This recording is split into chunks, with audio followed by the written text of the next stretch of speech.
start from that down that end. Talk about who you are, what your film is, and sort of what, what sort of like inspired you, or what was your reason behind making your film? My name is Ken.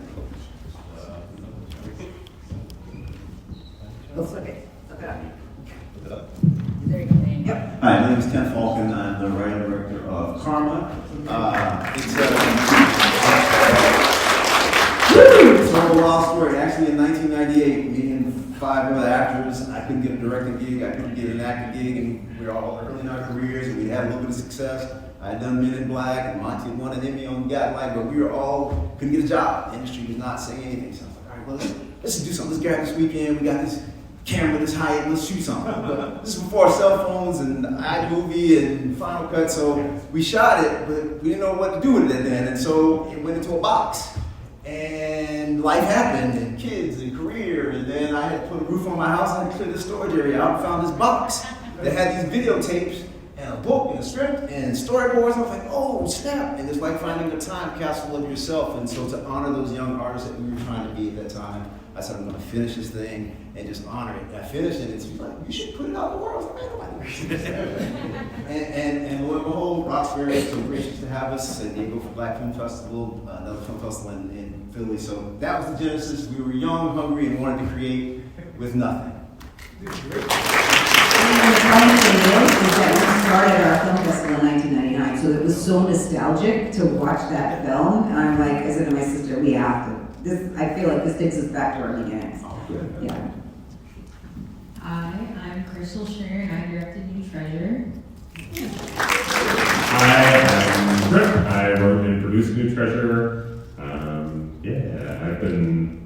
started screenwriting with shorts, so this is like very much my format. I don't know, it's good. It's about hip-hop culture. I hope you like it. Any inspiration behind, like what, I wrote it. It came from a couple different places. I was seeing this person who had like a huge collection of like Funko Pops and Hummels and called them her treasures. And then we broke up, and that treasure thing became a memory for me. And once I made that connection, I kind of just, the rest of the film felt like popped out of that for me. Like those two data points were enough to like fill in the rest of it. And then, Christl put it on screen.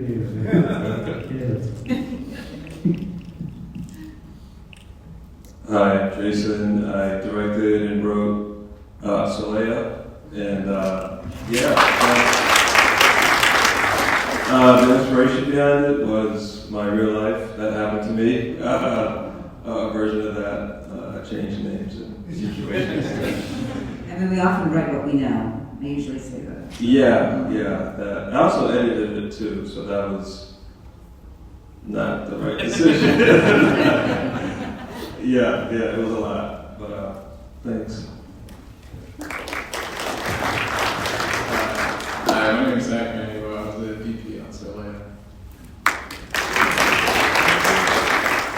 Hi everyone, my name is Ming Chen. I'm the distribution producer for Not the Typical Alien. And the director is not here today, but he really wants to join this event as well, even though he was in China right now. So I made a video call with him, so he wants to introduce himself as well. Jerry, you can talk. Hi, this is Zhelun Jerry.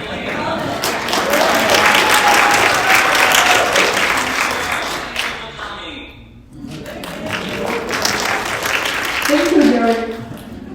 Yes, and we are the cast of Not a Typical Alien.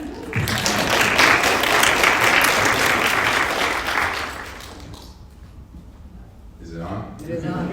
Hi, Ricardo Guillon. I wasn't expecting this, Lisa. Okay, that's all right. It's always good. I acted in Taper, directed by Ben Locke. Unfortunately, Ben couldn't make it tonight. I think he'll be here on Wednesday. But I can recollect a little bit of what he said about the film. So Ben is originally from Chicago.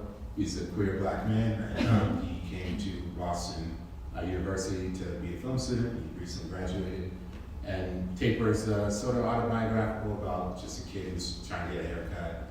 He's somewhat afraid that, the black barbers will be a little bit homophobic, so his imagination as you saw, it can go a little bit wild. But at the end of the day, we're all normal people, and you let him know that he's cool here and he can get a haircut, so he finds his community a little bit. So it's just great to act in that and tell that story.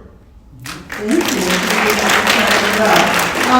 we have time for like 1 or 2 questions, and then we're all gonna head to Fort Hill Grill. What? Who's looking? No, Fort Hill Grill. So does anybody have a question for any of these guys?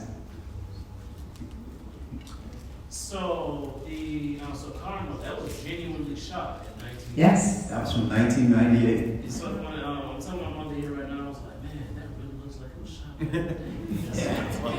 It has confused a few people. They were like, man, did you just really get those cameras and go back and shoot that? And I was like, no, that was real. The harder thing was like, can I find something to play this stuff on? How can I get inside this stuff?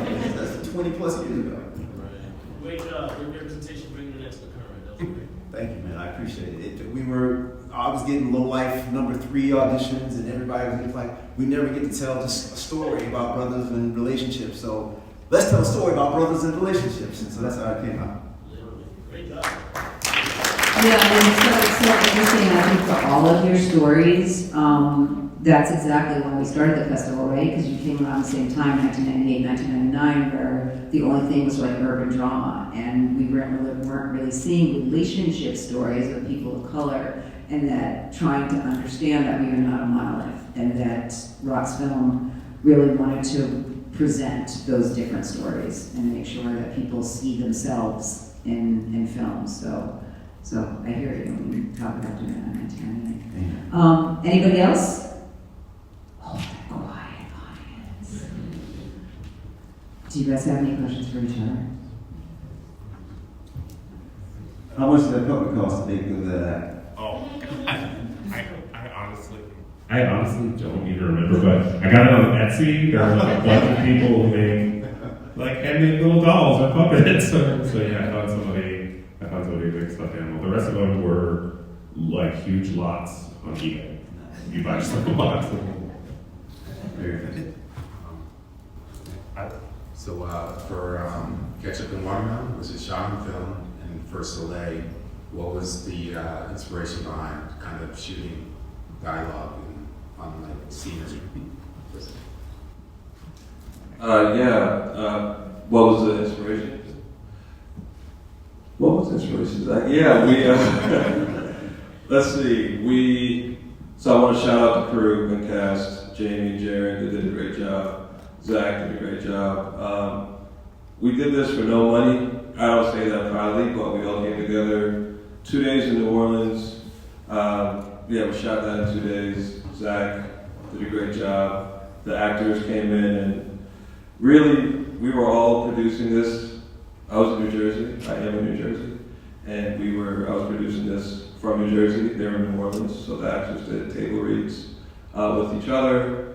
And when we got there on the day, we had them run through the scene. So we filmed we filmed the wide first and let them watch where they went, and then we placed the camera based off where they went. So they dictated the blocking and where they naturally went, and we just took our time and let the actors do what they do, and just follow them.